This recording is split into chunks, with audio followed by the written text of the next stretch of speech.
Okay, I drew a few faces out, and I thought before I started inking them in, I would show you what I'm going to do. I'm using a Micron 08 pen, and that refers to the tip of the pen size. This one's kind of bulky-ish, but if you went to a smaller size, you get a really nice, super fine point. Like this is 005, and this is archival ink, which means that it will not yellow. You can see the sizes.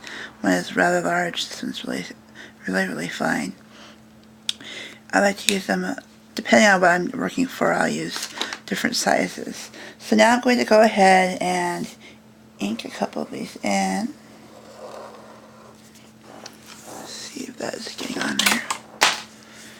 Okay.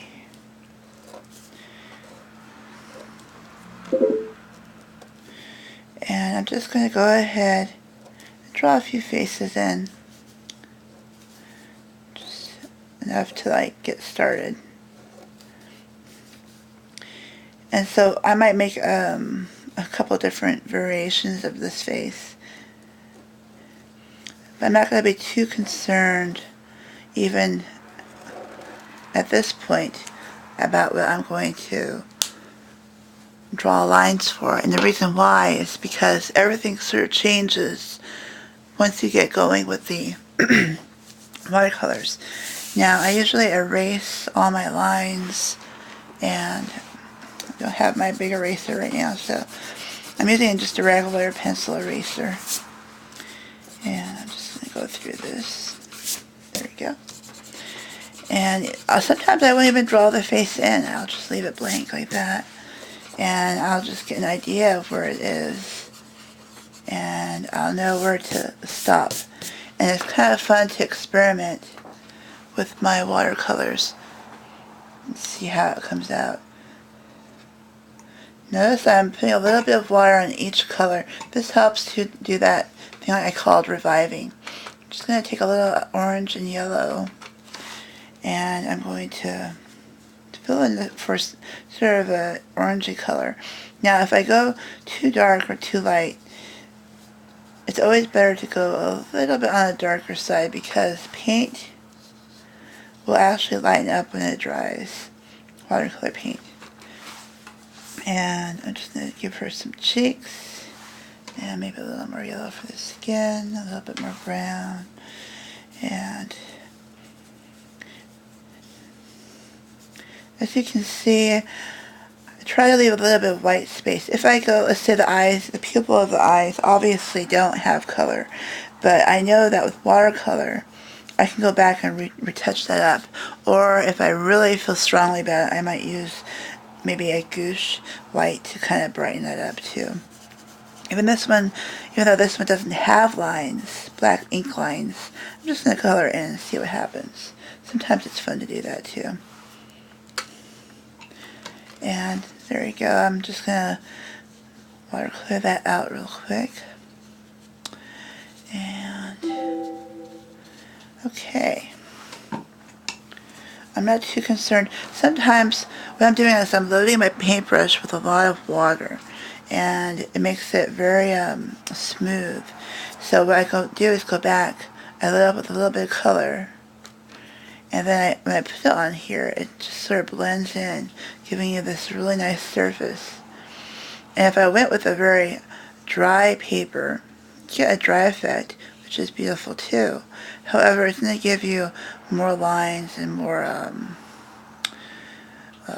variations. You can see the transition between dry and wet sort of paint. I'll show you here. Here is actually fairly wet. I'm going to always have a little piece of cloth to absorb your paint. An old rag, dish towel will do. Anything like that. If I do it dry, you can see how that is leaving little lines there, and you can see how it's not going to blend as smoothly as, say, a wet piece, where you can kind of just pull it down.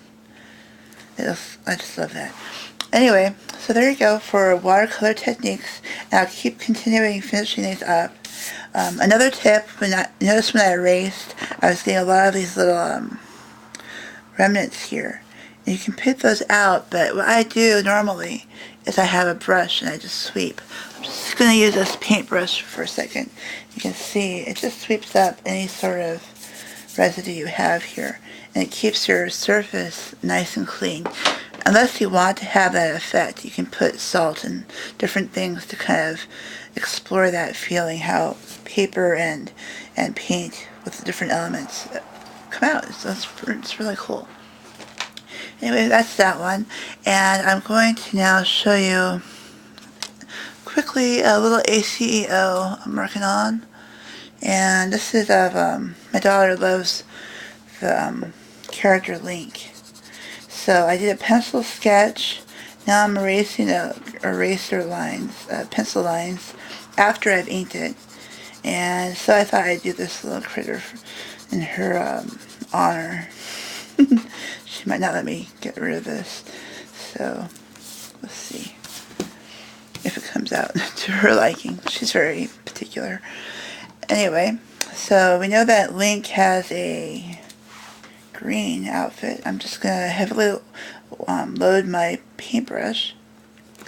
Notice it's kind of going on the bottom. That's okay. I usually have some paper there to catch that excess. Now this paintbrush is really big compared to, say, this size.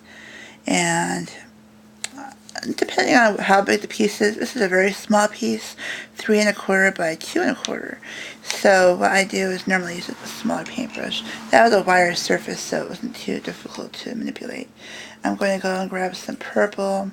I'm trying to imagine what a dragon would actually look like. And maybe in Zelda he would have more of a purplish color. I'm just going to fill that in.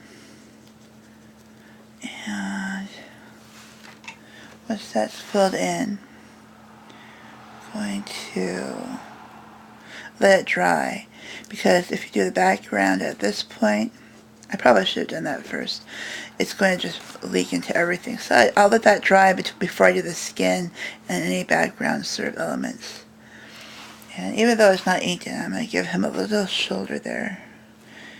And the nice thing about working with wet on wet is when you have this wet surface, if you want to make a piece, part of it a little bit more dark to add shadowing, or if you wanted to like have highlights, this is the time to do it. I'm going to leave this a little bit there with light white, and I'm just going to go over through the little dragon's type beard there. I think I'm going to add a little bit of blue. And, you know, just have fun with it. Basically, the more you paint, the better you'll get. The better you'll get into this. And you'll be able to feel the feel of this. If you're interested, I can do a video on Chinese ink too. Sumi ink. And basically, that has very limited color range. So what that means is you're working with very, very either black or just a few colors like red, yellow, and green. And I think we'll just leave it at that for this guy. I'll let that dry. And that's it for now. I'm going to do another video, I think, with some fall watercolors. So I'm going to pencil that out. Actually, I have it penciled out. I have it penciled out. I'm going to ink it next, and then I'll make another video of that one. So that should be my fall theme. And I have a really cute one to follow up with that. Okay, thank you for watching. Talk to you later. Bye.